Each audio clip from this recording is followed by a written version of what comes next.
New TV news కి స్వాగతం. ముందుగా హెడ్లైన్స్. కుమారుడు పెళ్లి అనంతరం ఏపీకి వైఎస్ షర్మిల.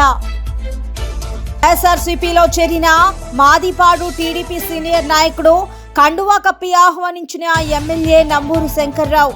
డీటెయిల్స్ చూస్తే బెంగళూరు నుండి గన్నవరం విమానాశ్రయంకు చేరుకున్న ఏపీసీసీ అధ్యక్షురాలు వైఎస్ షర్మిల గన్నవరం విమానాశ్రయం నుండి రోడ్డు మార్గాన బాపులపాడు మండలం అంపాపురం బయలుదేరి వెళ్లిన వైఎస్ షర్మిల వైఎస్ రాజశేఖర్ రెడ్డి సన్నిహితుడు కేవీపీ రామచంద్రరావు నివాసానికి వెళ్లనున్న షర్మిల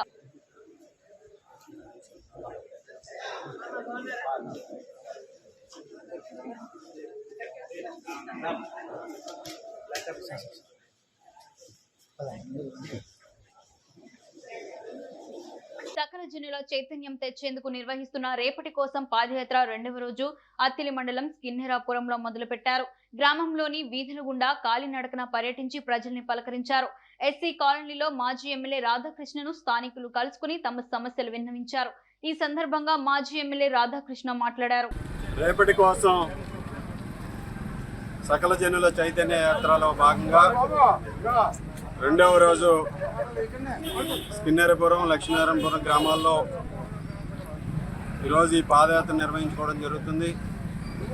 ముఖ్యంగా ఈ పాదయాత్ర ద్వారా ప్రజలందరినీ కూడా కలుసుకుని వారికి ఉన్నటువంటి సమస్యలను తెలుసుకోవడంతో పాటుగా రాబోయే రోజుల్లో చంద్రబాబు నాయుడు గారు, పవన్ కళ్యాణ్ గారు ఆధ్వర్యంలో తెలుగుదేశం జనసేన ప్రభుత్వం వచ్చిన తర్వాత వారందరికీ కూడా గ్రామాల్లో ఎటువంటి అభివృద్ధి జరుగుతుంది, వారికి ఏ విధంగా అండగా నిలబడతామనేది తెలియజేయడం కోసం ఈ పాదయాత్ర నిర్వహించడం జరుగుతుంది.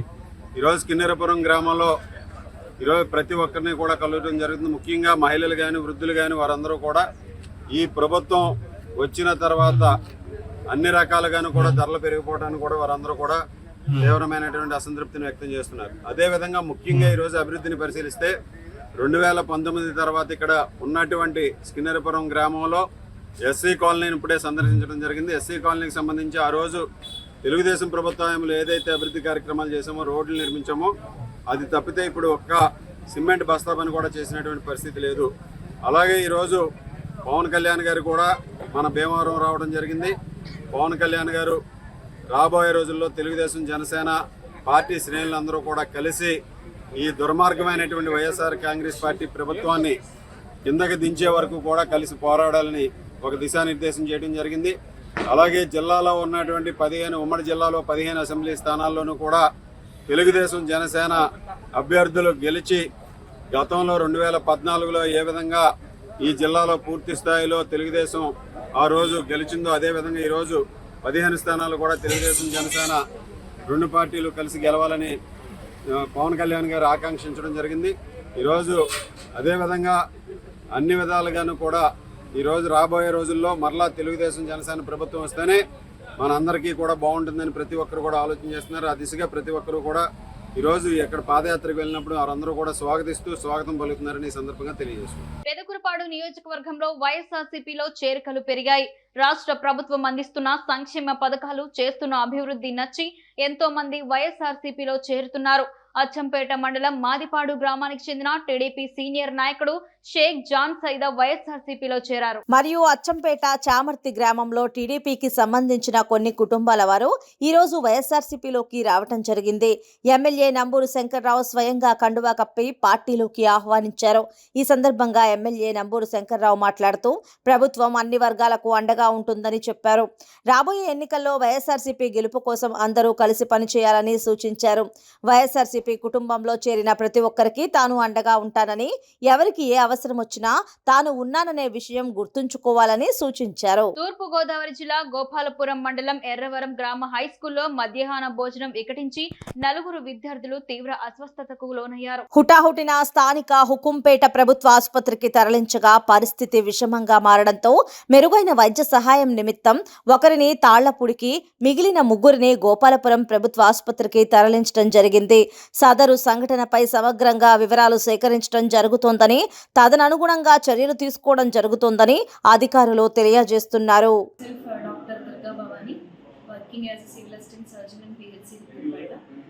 ఇప్పుడు ఇవాళ చూసుకున్నట్లయితే మధ్యాహ్నం మన ఎంపీపీ స్కూల్లో చేసిన భోజనం మెనూ ప్రకారం ఇవాళ పెట్టిన ఫుడ్ పప్పు, బిర్యానీ, బంగాళదుంప విత్ బ్రింజల్ పెట్టారటండి. దానివల్ల 39 మంది స్కూల్లో ఉన్న ఇక్కడ పిహెచ్సి హుక్కుంపేట హాస్పిటల్కి తీసుకొచ్చిన వాళ్ళు అయితే ఒక 3 ఉన్నారు.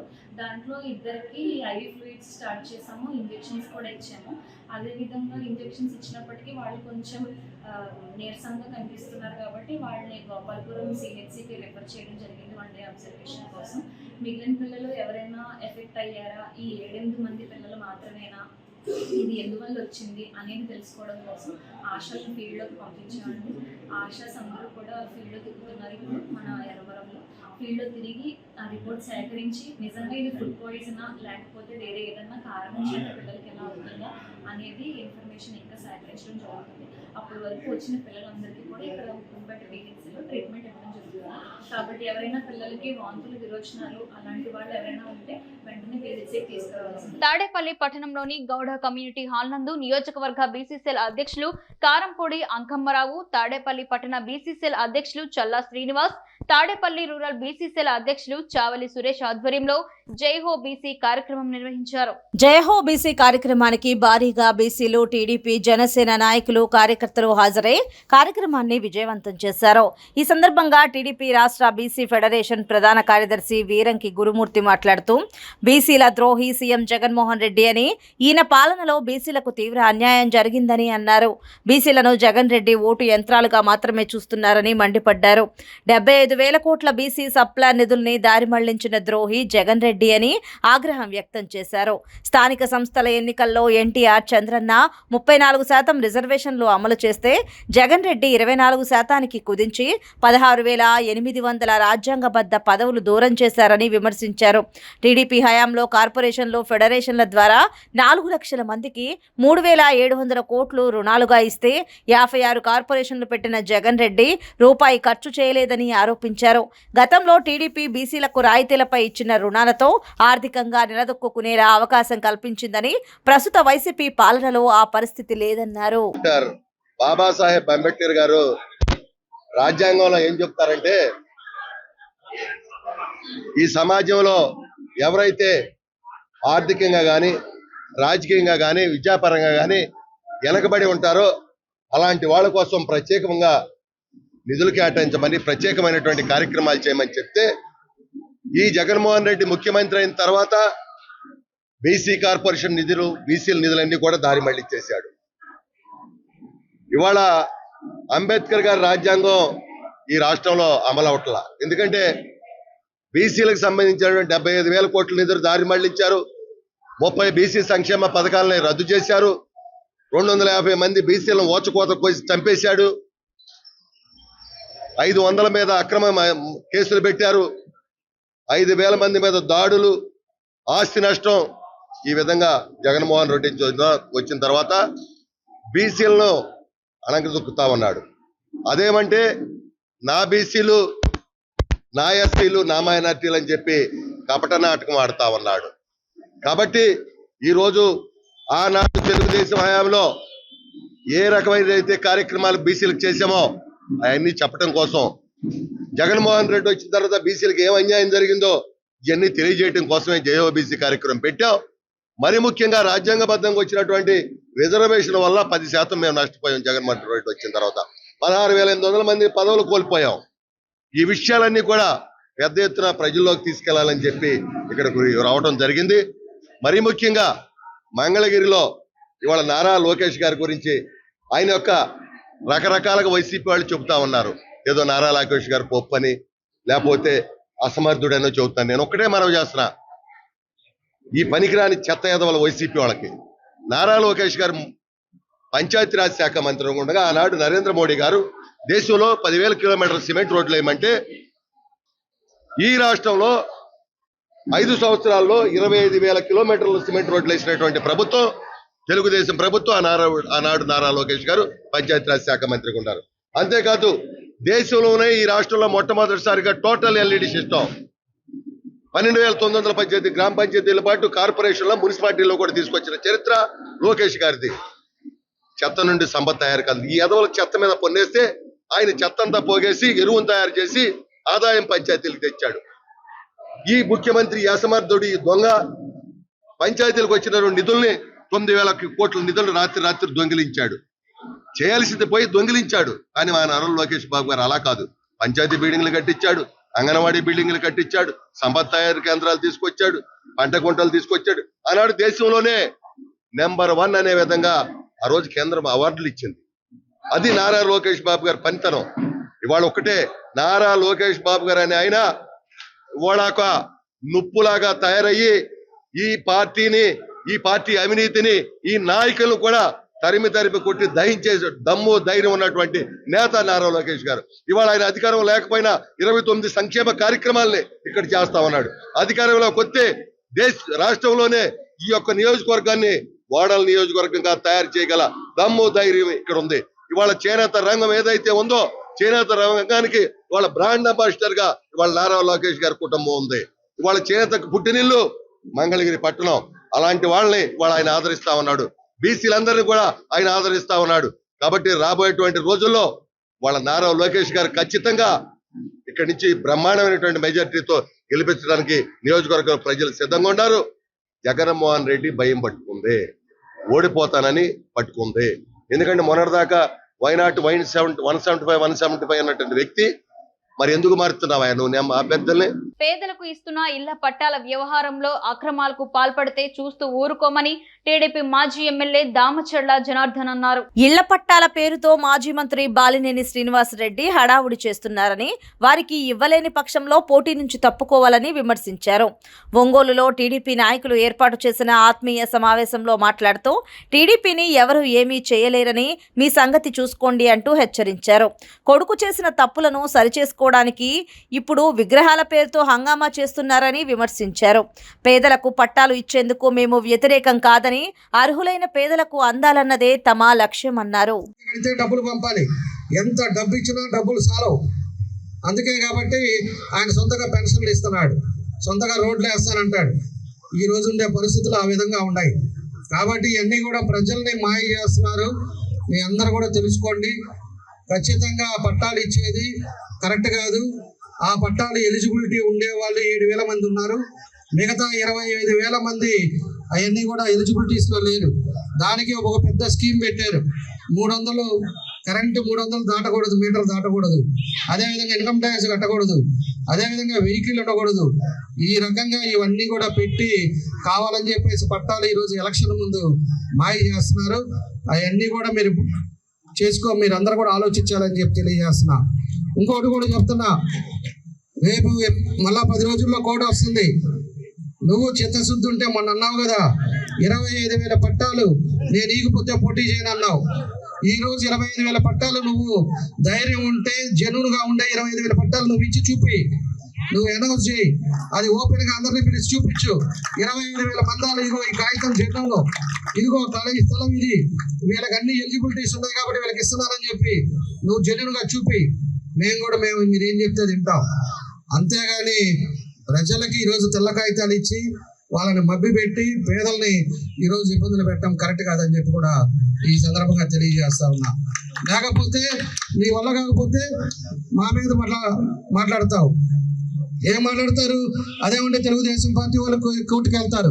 తెలుగుదేశం పార్టీ వాళ్ళు పేదలకి పట్టాలు అవసరం లేదా, తెలుగుదేశం వాళ్ళే కోర్టు వేశారు కాబట్టి నేను ఇవ్వలేకపోయినని చెప్పి మభ్య మాటలు చెప్తావు. ఈరోజు మేము ఎవరం వెళ్ళా కోర్టుకి, మేము కూడా పేదల కోసం ఇస్తామని మేము చూస్తున్నాం.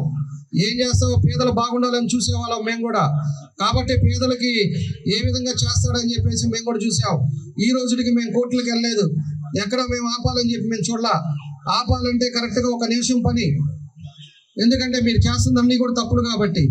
కానీ అయినా కూడా తప్పులు చేసినా కూడా జెన్యూన్గా ఉండేవాళ్ళు ఎవరికైనా కొంతమంది కన్నా మన వాళ్ళందరికీ పట్టాలు వస్తాయనే ఉద్దేశంతో ఈరోజు నేను కూడా గమ్ముగా ఉన్నా. కాబట్టి మేము ఈ రోజుకి చెప్తున్నాం, అందరి సమక్షంలో చెప్తున్నాం, మేమైతే కోర్టులకు వెళ్ళాం, ఎక్కడికి వెళ్ళాం. నువ్వు మాత్రం 25,000 పట్టాలు జెన్యూన్గా నువ్వు సీక్రెట్ కాకుండా ఎవరెవరికి ఇస్తున్నావో ఎలిజిబిలిటీస్ ఉన్నాయా లేవా అవన్నీ చూసి ప్రతి ఒక్కరికి ఎలిజిబిలిటీ ఉండే వాళ్ళకి 25,000 పట్టాలు నువ్వు ఇచ్చే తీరాలి. ఇవ్వకపోతే ఈ నుంచి పారిపో. మళ్ళా జనాల్లోకి వచ్చినా కూడా కరెక్ట్ కాదని చెప్పి చెప్పేసి కూడా నేను తెలియజేస్తా ఉన్నా. ఎందుకంటే మాయ చెప్పి ఈరోజు ఎలిజిబిలిటీలో ఉండేది 7,000 అధికారులు కూడా ఒకటే చెప్తున్నా, ఎంఆర్ఓ గారు కానీ, ఆర్డీఓ గారు కానీ, కలెక్టర్ గారు ఎవరైనా వీళ్ళు ఏదో చెప్పారని చెప్పేసి ఎలిజిబిలిటీ లేకుండా మీ ఇష్టారాజ్యాలుగా సంతకాలు పెట్టిస్తే మాత్రం ఖచ్చితంగా వాళ్ళ మీద మాత్రం కోర్టులకు వెళ్తాం, వాళ్ళ మీద చర్యలు తీసుకుంటాం. ఎవరైతే ఉద్యోగస్తులు తప్పులు పనులు చేస్తున్నారో వాళ్ళ మీద రాబోయే రోజుల్లో ఖచ్చితంగా దాని మీద కమిటీ వేసి దాన్ని కూడా మేము తీస్తామని చెప్పేసి కూడా మేము తెలియజేస్తున్నాం. కాబట్టి ఇవన్నీ ఏదైతే ఉన్నాయో అవన్నీ కూడా మీరు ఆలోచించుకొని ఎప్పుడు కూడా చేయాలంటే పని తెలుగుదేశం పార్టీ. రేపు తెలుగుదేశం పార్టీ వస్తే మన చంద్రబాబు నాయుడు గారు కూడా చెప్పారు, మన టిట్కో ఇల్లు అయిపోయిన తర్వాత ఇంకా కూడా పేదవాళ్ళు ఉండి ఇంకా ఇబ్బంది పడుతుంటే సైట్లు కూడా 2 సెంట్లు దగ్గర 12 గదులు. విజయనగరం జిల్లా ఎల్బీజీ భవన్ సిఐటియు కార్యాలయంలో ఏఏఆర్టీడబ్ల్యూఎఫ్ జాతీయ ప్రధాన కార్యదర్శి ఆర్ లక్ష్మయ్య మాట్లాడుతూ డ్రైవర్లను జైలుకు పంపే బిఎన్ఎస్ చట్టం 106ని రద్దు చేయాలని, సంక్షేమ బోర్డు ఏర్పాటు చేయాలని, పెట్రోల్ డీజిల్ రేట్లు తగ్గించాలని all India road transport workers federation తరఫున కోరారు. ఆర్ లక్ష్మయ్య, ప్రధాన కార్యదర్శి, all India road transport workers federation. కేంద్ర ప్రభుత్వం 2024 నూతన సంవత్సర కానుకగా ఈ దేశ ప్రజలకు ఇచ్చింది ప్రమాదాల పేరు మీద 5 సంవత్సరాల నుంచి 10 సంవత్సరాల దాకా జైలు శిక్ష విధించే విధంగా ఐపీసీ చట్టాన్ని మార్చి భారతీయ న్యాయ సంహిత 2023 అనేటువంటి చట్టం తీసుకొచ్చింది. ఇది డ్రైవర్లకి తాడు లాంటిది. మొత్తం ఇది అమల్లోకి వస్తే మొత్తం డ్రైవర్లంతా జైళ్లలో ఉండాలి తప్ప రోడ్ల మీద వాహనాలు నడుపుతుండేటువంటి పరిస్థితి ఉండదు. అందువల్ల ఈ విధానానికి వ్యతిరేకంగా దాన్ని రద్దు చేసుకోవాలని చెప్పి all India road transport workers federation demand చేసింది. అదేవిధంగా మొత్తం రవాణా రంగాన్ని పెద్ద పెద్ద కార్పొరేట్ సంస్థలకు అప్పగించడం కోసం 2019లో మోటార్ వాహనాల చట్ట సవరణని తీసుకొచ్చారు. అలాగే 10 కోట్ల మంది పనిచేస్తున్నటువంటి అసంఘటిత రంగంలో ఉన్నటువంటి రవాణా రంగ కార్మికులకి, అది భవన నిర్మాణ కార్మికులకి, బీడీ కార్మికులకు ఉన్నటువంటి విధంగా వీళ్ళకి కూడా సామాజిక సంక్షేమ చట్టం కావాలని చెప్పినటువంటి డిమాండ్. ఈ 3 డిమాండ్లని మీద ప్రభుత్వం మీద ఒత్తిడి తీసుకురావడం కోసం ఫిబ్రవరి 16వ తేదీన దేశవ్యాప్తంగా ఒకరోజు సమ్మె చేశాం.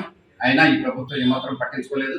అందువల్ల ఎన్నికలు అయిన తర్వాత ఏ ప్రభుత్వం అధికారంలోకి వచ్చినప్పటికీ కూడా రవాణా రంగానికి సంబంధించినటువంటి 3 ప్రధాన సమస్యల పరిష్కారం కోసం రాబోయే రోజుల్లో పెద్ద ఎత్తున ఉద్యమాలకి సిద్ధం కావాలని, ఆ రకంగా ప్రభుత్వానికి ఓట్లేయటమే కాదు, ఓట్లేసినటువంటి ప్రజలకి ప్రభుత్వాన్ని చక్కబట్టుకుని నిలిచే హక్కు ఉంది.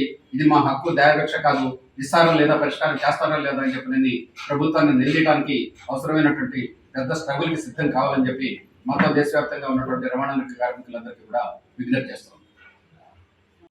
ఈ అసంఘటిత రంగంలో ఉన్నటువంటి రవాణా రంగ కార్మికులకి సామాజిక సంక్షేమ చట్టం లేదు. ఇది తక్షణం చేయాల్సిన అవసరం ఉందని చెప్పి all India road transport workers federation demand చేస్తున్నాం.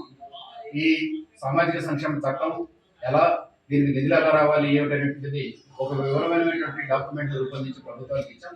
ఇంతవరకు కూడా ప్రభుత్వం నుంచి స్పందన లేదు. మరో ముఖ్యమైనటువంటిది, ఈ 2024 నూతన సంవత్సర కానుకగా కేంద్ర ప్రభుత్వం మొత్తం దేశంలో ఉన్నటువంటి ప్రజలకు ఇచ్చినటువంటి కానుక ఏమిటంటే, డ్రైవింగ్ లైసెన్స్ ఉన్నటువంటి ఎవరైనా, అది వ్యక్తిగతమైనటువంటి వాహనమైనా లేదా కమర్షియల్ వాహనమైనా, ప్రమాదాల పేరు మీద 5 నుంచి 10 సంవత్సరాలు జైలు శిక్ష విధించేటువంటి విధంగా చేశారు. ఇది ఆచరణలో అమల్లోకి వస్తాయి. డ్రైవర్ అయినటువంటి వాళ్ళు జైళ్లలోనే ఉండాలి తప్ప రోడ్ల మీద వాహనాల మీద దొరికేటువంటి సమస్య లేదు. మూడవది, మొత్తం 2019లో మోటార్ వాహనాల చట్టాన్ని కేంద్ర ప్రభుత్వం సవరించింది. ఆ సవరణ యొక్క ముఖ్యమైనటువంటి లక్ష్యం ఆర్టీసీలకు ఉన్నటువంటి వాటినన్నింటికి సమాధి కట్టడం, మొత్తం రవాణా రంగాన్ని, అది సరుకుల రవాణా కానీ, ప్రయాణికుల రవాణా కానీ, ఇది పెద్ద పెద్ద కార్పొరేట్ సంస్థలకు అప్పగించడం లక్ష్యంతో తీసుకొచ్చారు. ఈ 3 ప్రధానమైనటువంటి డిమాండ్ల కోసం మొన్న ఫిబ్రవరి 16వ తేదీన శ్రీకాకుళం జిల్లా నర్సన్నపేట 13వ వార్డులో బాబు షూరిటీ భవిష్యత్ గ్యారంటీ కార్యక్రమంలో మాజీ ఎమ్మెల్యే బగ్గు రమణమూర్తి పాల్గొన్నారు. ఈ మేరకు ప్రతి గడపకు వెళ్లి టీడీపీ మినీ మేనిఫెస్టోను ప్రజలకు వివరించి కరపత్రాలను పంపిణీ చేశారు. ఈ సందర్భంగా ఆయన మాట్లాడుతూ రాష్ట్రంలో అరాచక పాలన కొనసాగుతుందని స్పష్టం చేశారు. రాష్ట్ర అభివృద్ధి టీడీపీతోనే సాధ్యమన్నారు. రానున్న ఎన్నికల్లో టీడీపీ, జనసేన ఉమ్మడి ప్రభుత్వాన్ని గెలిపించాలన్నారు. కాకినాడ రూరల్ గంగరాజు నగర్ లో జనసేన పార్టీ రూరల్ కార్యాలయాన్ని జనసేన పార్టీ పిఎస్సి సభ్యులు పంతం నానాజీ ప్రారంభించారు. సైకో ప్రభుత్వం పోవాలి, ప్రజా ప్రభుత్వం రావాలని జనసేన పార్టీ పీఏసీ సభ్యులు పంతం నానాజీ అన్నారు. కాకినాడ రూరల్ గంగరాజు నగర్లో జనసేన పార్టీ రూరల్ కార్యాలయాన్ని జనసేన పార్టీ పీఏసీ సభ్యులు పంతం నానాజీ ప్రారంభించారు. అనంతరం ఏర్పాటు చేసిన సమావేశంలో ఆయన మాట్లాడారు. అందరికీ నమస్కారం. ఈ రోజు ఇంత పెద్ద ఎత్తున నన్ను ఆశీర్వదించడానికి వచ్చినటువంటి జన సైనికులకి, నాయకులకి, అలాగే టీడీపీ శ్రేణులకి, బీజేపీ శ్రేణులకి అందరికీ కూడా నా హృదయపూర్వక నమస్కారాలు, ధన్యవాదాలు కూడా తెలియజేస్తా ఉన్నాను. ఈ రోజు కాకినాడ రూరల్ కాన్స్టిట్యున్సీ యొక్క లోకల్ గా ఆఫీస్ ఓపెన్ చేయడం జరుగుతూ ఉంది. ఈ రోజు నుంచి కాకినాడ రూరల్ కాన్స్టిట్యున్సీ యొక్క కార్యక్రమాలు అన్ని కూడా ఈ ఆఫీస్ నుంచి జరుగుతాయి. ఈ అవకాశం ఇచ్చినటువంటి పవన్ కళ్యాణ్ గారికి నా ధన్యవాదాలు తెలియజేస్తా ఉన్నాను. ఈ రోజు నుంచి అన్ని కార్యక్రమాలు కూడా ఈ ఆఫీస్ నుంచే అందరూ కూడా 3 పార్టీలను కలుపుకుని అందరూ కలిసి ప్రజల్లోకి వెళ్ళి ఈ ప్రభుత్వం ఒక ఫెయిల్యూరు, మేము రేపు పొద్దున ఏం చేయబోతున్నాం, దీంట్లోంచి ఈ బంగాళాఖాతంలో తోసేసిన మన దీని ఎలా బయటకు తీసుకెళ్తా ఉన్నది బ్రహ్మాండమైనటువంటి మేనిఫెస్టో తోటి 3 పార్టీలు కలిసి రాబోతా ఉన్నాయి. ఇవాళ ఢిల్లీలో మాట్లాడుకుంటూ ఉన్నారు. త్వరలో అన్ని వివరాలు 2 రోజులు పూర్తి క్లారిటీ తోటి అన్ని వివరాలు పూర్తిగా వస్తాయి. వచ్చిన తర్వాత మేము పూర్తి స్థాయిగా ఇప్పటికే మేము డోర్ టు డోర్ తిరుగుతూ ఉన్నాం. ఇక్కడి నుంచి 3 పార్టీలు కలిసి డోర్ టు డోర్ తిరిగి అనేక కార్యక్రమాలు చేసి ప్రజా సమస్యలు తెలుసుకుని మేనిఫెస్టోని మరింత బలోపేతం చేసుకుని ప్రజలకు ఏం అవసరం అదే చేద్దాం అన్నటువంటి ఉద్దేశంతో పవన్ కళ్యాణ్ గారు ఎప్పుడూ ఆలోచిస్తూ ఉంటారు. కాబట్టి ముందు ప్రజలకు ఏం అవసరం, సాధారణ పరిపాలన అవసరం. ఇవాళ సాధారణ పరిపాలన లేదు రాష్ట్రంలో తొలి ఓటు వచ్చిన యువకులు ఫస్ట్ ఓట్ ఫర్ చంద్రబాబు నాయుడుకు వేయాలని టీడీపీ పార్టీ మాజీ MLA Vanamadi Kondababu, Telugu professional wing Kakinada parliament అధ్యక్షులు వనమాడి మోహన్ వర్మ పేర్కొన్నారు. రాష్ట్రాన్ని అభివృద్ధి చేయగల నాయకుడు మాజీ ముఖ్యమంత్రి నారా చంద్రబాబు నాయుడు అని టీడీపీ పార్టీ మాజీ MLA Vanamadi Kondababu, Telugu professional wing Kakinada parliament అధ్యక్షులు వనమాడి మోహన్ వర్మ పేర్కొన్నారు. గురువారం కాకినాడ జిల్లా తెలుగుదేశం పార్టీ కార్యాలయంలో first vote for CBN poster ఆవిష్కరణ చేపట్టారు. ఈ సందర్భంగా వారు మాట్లాడారు.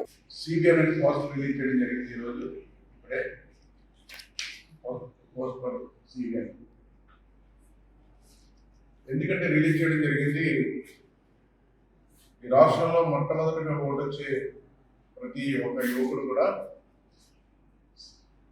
సిబిఎన్ ఓట్ వేయాలని, చంద్రబాబు నాయుడు గారు ఓట్ వేయాలి. ఎందుకంటే చెప్పవలసి వస్తుంది, ఈనాడు ప్రభుత్వం, జగన్మోహన్ రెడ్డి ప్రభుత్వం ఆ రోజు అధికారంలో రావడం కోసం రాష్ట్ర ప్రజలను మోసం చేస్తూ యువత కూడా మోసం చేశారు. ఆ రోజున ప్రతి సంవత్సరం జాబ్ క్యాలెండర్ రిలీజ్ చేస్తానని, 2 లక్షల ఉద్యోగాలు ఇస్తానని ప్రకటన చేస్తే ఆ రోజు యువతంతా కూడా జగన్మోహన్ రెడ్డిని ఓట్లేస్తారండి. ఆ రోజున ఈ రోజున తెలుసుకున్నారు, మోసపోయాం జగన్మోహన్ రెడ్డి వల్ల. ఈ రాష్ట్రంలో ఒక పరిశ్రమ రాలేదు, ఒక ఐటీ కంపెనీ రాలేదు. ఆఖరికి చదువుకున్న వాళ్ళని ఏదైనా వ్యాపారం చేసుకుందామంటే గతంలో లోన్ ఇచ్చి ఉద్యోగాలు లేకపోయినా ప్రోత్సహించి వ్యాపారం చేసుకోవడానికి అటువంటివి కూడా లేవు. అదేవిధంగా చూసుకుంటే స్మాల్ స్కేల్ ఇండస్ట్రీస్ పెట్టుకునేవారు చాలామంది చదువుకున్న వాళ్ళు. ఏపీఐఎస్సీ ద్వారా ల్యాండ్ ఎక్విజిషన్ చేసి వాళ్ళకి స్థలాలు ఇచ్చి లోన్లు ఇచ్చి వ్యాపారం చేసుకోమని చెప్తే అటువంటి పరిస్థితులు లేదు గతంలో, అటువంటిది కూడా లేదు. యువతంతా కూడా ఈ రోజున నిరుత్సాహంతో ఉన్నారు. అదేవిధంగా మళ్ళీ మోసపోకూడదు, ఈ రాష్ట్రంలో యువకులందరినీ మొట్టమొదటి ఎవరికైతే ఓటు వస్తుందో ఆ ఓటు మంచి వ్యక్తికి వేయాలి, మీరు అభివృద్ధి చెందాలన్న ఆలోచనతో, మీ భవిష్యత్తు బాగుంటుందన్న ఆలోచనతో సిబిఎన్ గారికి ఓటు వేయాలి, తెలుగుదేశం పార్టీకి ఓటు వేయాలి, సైకిల్ గుర్తుకు ఓటు వేయాలని రిక్వెస్ట్ చేయడం కోసమే మళ్ళీ మోసపోకూడదని యువత ఈరోజు వాళ్ళ అవేర్నెస్ తీసుకురావడం కోసమే ఈ కార్యక్రమం తీసుకోవడానికి తెలుగుదేశం పార్టీ సందర్భంగా తెలియజేస్తుంది. నిరుద్యోగుల కోసం పీసీసీ చీఫ్ వైఎస్ షర్మిల చెలో సెక్రటరియట్ కార్యక్రమాన్ని వైసీపీ ప్రభుత్వం అడ్డుకోవడం దారుణమని రాష్ట్ర ప్రధాన కార్యదర్శి ఆకుల వెంకటరమణ ధ్వజమెత్తాడు. పీసీసీ చీఫ్ వైఎస్ షర్మిల విజయవాడలో నిరుద్యోగుల కోసం చెలో సెక్రటేరియట్ కార్యక్రమం నిమిత్తం వెళ్తుండగా పోలీసులు అడ్డుకోవడం దారుణమని రాష్ట్ర ప్రధాన కార్యదర్శి ఆకుల వెంకటరమణ ఆవేదన వ్యక్తం చేశారు. గురువారం కాకినాడ జిల్లా కాంగ్రెస్ పార్టీ కార్యాలయంలో జరిగిన విలేకరుల సమావేశంలో ఆయన మాట్లాడారు. విజయవాడలో నిన్న సాయంత్రం పార్టీ అధ్యక్షురాలు వైఎస్ షర్మిలను కాంగ్రెస్ నాయకులు కేవీపీ రామచంద్రాన్ని కలిసి వెళ్తుండగా ఉండగా ఎందుకు వైసీపీ ప్రభుత్వం పోలీసులతో అడ్డుకోవడం జరిగిందని తెలిపారు. విజయవాడ ఆంధ్రరత్నంలో షర్మిలను అరెస్ట్ చేసేందుకు పోలీసులు సిద్ధంగా ఉన్నారన్నారు. కాంగ్రెస్ పార్టీ పీసీసీ మెంబర్ కుక్కల పోతురాజు, కాంగ్రెస్ మహిళా నాయకురాలు బొజ్జాయి ఐశ్వర్య మాట్లాడారు.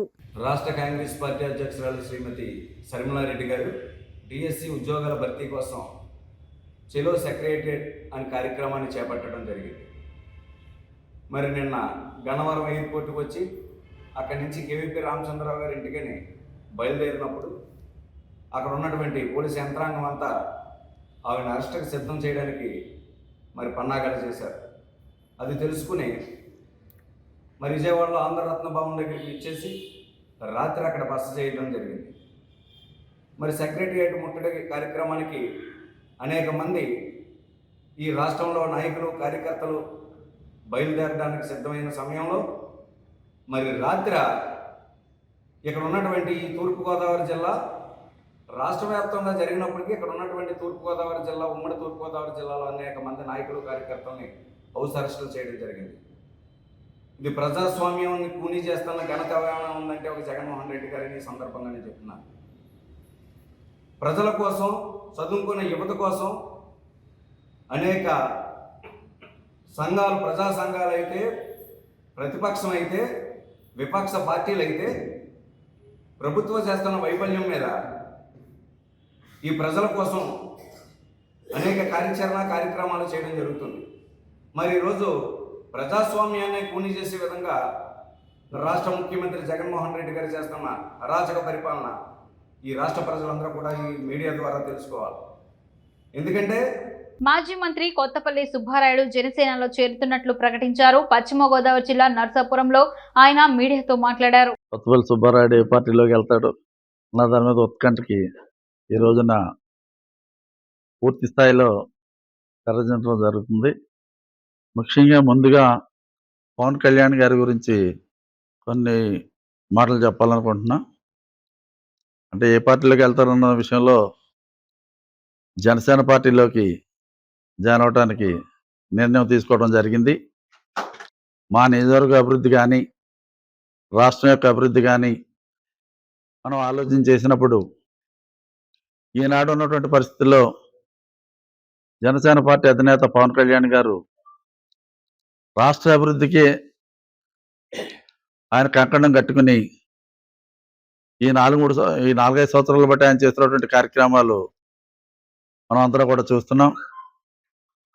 ఆయన చేసేటువంటి కార్యక్రమంలో కమిట్మెంట్ ఖచ్చితంగా కనపడుతుంది. కమిట్మెంట్ బాగుంది. ప్రజల గురించి కమిట్మెంట్ పక్కాగా కనపడుతుంది. స్వార్థం అన్నది లేకుండా కూడా చాలా క్లియర్గా కూడా ఉంటుంది అన్నటువంటి విషయాన్ని ఈ సందర్భంగా తెలియపరుస్తున్నా. ఎందుకంటే జనరల్గా ప్రజాసేవ చేసేటప్పుడు ముందు స్వార్థం ఆలోచించి తర్వాత ప్రజాసేవ అని అనుకుంటారు అందరూ. దానికి విరుద్ధంగా పవన్ కళ్యాణ్ గారు ప్రజాసేవ ప్రథమం, తర్వాతే మన యొక్క అవకాశాలు, అధికారాలు అన్న ఆలోచనతోటి. ప్రకాశం జిల్లా మార్కాపురంలోని ముస్లిం మైనార్టీల ఆత్మీయ సమావేశంలో టీడీపీ ఇన్ఛార్జ్ కందుల నారాయణరెడ్డి సంచలన వ్యాఖ్యలు చేశారు. 2024 అసెంబ్లీ ఎన్నికల్లో వైసీపీ అభ్యర్థిపై 10,000 మెజారిటీతో నేను గెలవకపోతే నా తల నరికి గడియార స్తంభానికి వేలాడదీయండి అని వైసీపీ నాయకులకు సవాలు విసిరారు. మార్కాపురంలో గెలిచేది టీడీపీనే అని ప్యాకేజ్ స్టార్ల మాటలు నమ్మొద్దన్నారు. 80% ఓట్లు మాకు పడ్డాయి. ఈ పట్టణంలో 10,000 మెజారిటీ మాదని చెప్పి మీరు తప్పు డబ్బాలు ఇచ్చుకుంటే తిరుగుతా ఉంటే 22 సంవత్సరాల శ్రమ ఎక్కడికి పోవాలి?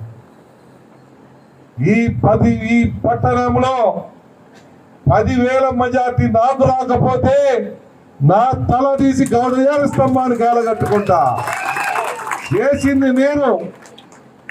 ఈరోజు ఇంటింటికి గడప గడప తిరగలేని స్టేజ్లో ఉన్నా కూడా కాళ్ళు ఈడ్చుకుంటున్నా, బోళ్ళు ఈడ్చుకుంటున్నా, చిన్నగా తిరుగుతా ఉన్నా. రోడ్డు మీద తిరగలేక నా కొడుకును, నా పిల్లల్ని, నా యొక్క పిల్లల్ని రోడ్డు మీద తీసుకొచ్చి ఇంటింటికి తిప్పుతా ఉన్నా.